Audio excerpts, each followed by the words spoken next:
ನಿರೀಕ್ಷೆ ಮೇಲೆ ನಿರೀಕ್ಷೆ ಇತ್ತು. ಈಗಾಗಲೇ ನಾವು 1,00,000 ಬರ್ತೀವಿ ಅಂತ ಬೆಳಗಾವದಲ್ಲಿ ಹೇಳಿದ್ದೀವಿ. ಸೊ ಎಲ್ಲರೂ ಆಶೀರ್ವಾದ ಮಾಡಿದ್ದಾರೆ.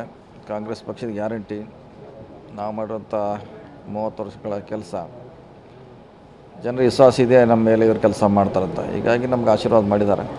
ಸೊ ಜನ ನಿರೀಕ್ಷೆ ಅಂತ ಕೆಲಸ ಮಾಡ್ತೀವಿ.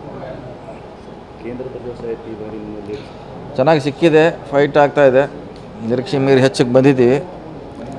ಸೊ ನೋಡೋಣ, ಇನ್ನೂ ನಾಳೆವರೆಗೆ 2-3 ಸಲ ಏನು ಆಗ್ತೈತಿ ಕಾದು ನೋಡೋಣ. ಬೆಳಗಾವಿಯಲ್ಲಿ ಫೇಲ್ ಆಗಿದೆ, ನೋಡ್ಬೇಕು. ಯಾಕಂದ್ರೆ ಅಲ್ಲಿ ಏನಾಗಿದೆ ಅಂತ ಗೊತ್ತಿಲ್ಲ ಇನ್ನೂ. ಯಾಕೆ ಈಗ ಇದು ಗೆಲ್ಲುವ ಅಂಥ ಅವಕಾಶಗಳೆಲ್ಲ ಇದ್ದವು ಬೆಳಗಾವಲ್ಲಿ, ಅವರು ಸೋತಿದ್ದೀವಿ. ಸೊ ಅದ್ರ ಬಗ್ಗೆ ಚರ್ಚೆ ಆಗೋದು ಭಾಳ ಅವಶ್ಯಕತೆ ಇದೆ, ಯಾಕೆ ಸೋತೀವಿ ಅಂತ.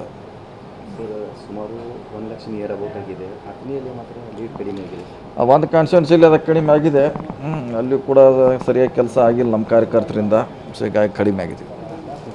Thank you.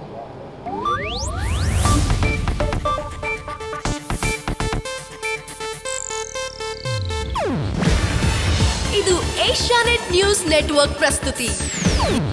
ನೀವು ನೋಡ್ತಿದ್ದೀರಾ ಏಷ್ಯಾನೆಟ್ ಸುವರ್ಣ ನ್ಯೂಸ್.